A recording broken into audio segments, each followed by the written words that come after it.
Hey, it's SgtLocksmith here. All right, we've got your remote 3-button here. For this task here, you will need a small Phillips and a flat tip screwdriver, plus a CR2032 battery. If your key ring is attached to it, don't worry. If it's not in your way, leave it on. If it is in your way, go ahead and take it off. We are using a new remote for this demonstration, so let's go ahead and get started.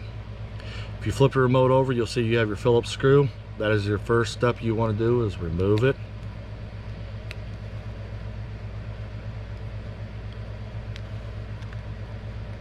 And you notice as I'm unscrewing the tip, this is opening up, which is good. That means the seal's inside good.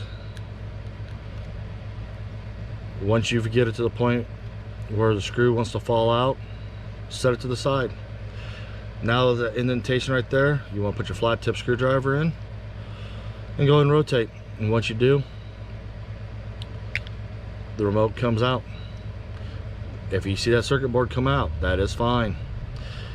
Sometimes you get lucky, flip it over, tap it, and it'll fall. Sometimes you don't. If you look towards the wider part of it, you'll have an opening, but you have this little indentation here on the side. That little indentation is where you put your flat tip screwdriver in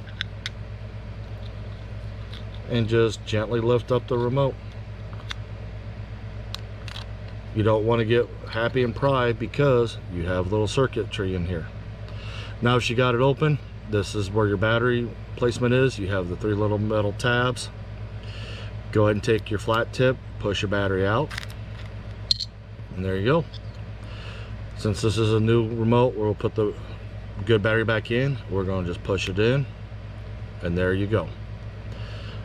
Now that we've got this in, let's go ahead and reassemble it.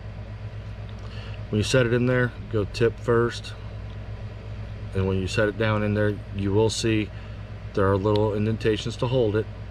If you put it in and it doesn't want to hold, or go in, stop, pull it up, go the opposite direction. They can be finicky sometimes. You do not want to get forceful with it. That when it's in, it's seated. Now we're going to take this part of the remote housing and we're going to join the two together. And when you do, just gently squeeze it around.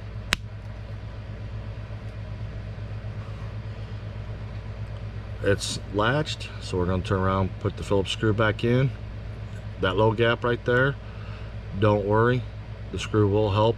I will show you a little trick on these. Since they want to cause issues,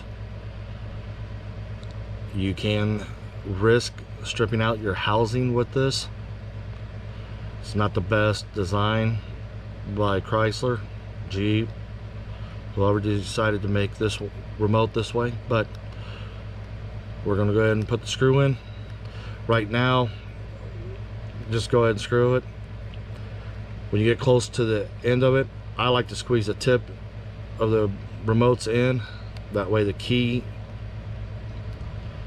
and the screw aren't doing all the work. It's me putting the pressure on it. Now we've done that, you've seen that it's sealed up.